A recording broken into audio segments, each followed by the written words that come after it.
సర్వ పాప పరిహారం కోసం రక్త ప్రోక్షణం అవశ్యమని, సర్వ పాప పరిహారం కోసం రక్త ప్రోక్షణం అవశ్యమని, మనుషులలో ఎవ్వరూ బలికి పనికిరారని, పరమాత్ముడే బలి అయి తిరిగి లేవాలని ఆర్య ఋషులు పలికిన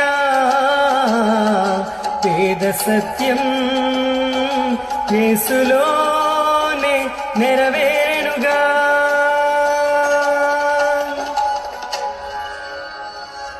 సర్వ పాప పరిహరో రక్త ప్రోక్షణవశ్యం, తదరక్తం పరమాత్మేనా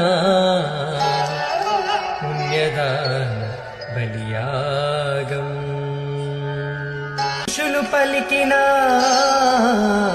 వేద సత్యం క్రీస్తులోనే నెరవేరెనుగా. యేసే బలి అయిన పరమాత్మ, మీద ముల్ల సాక్షిగా, కాచిన కన్నీల సాక్షిగా,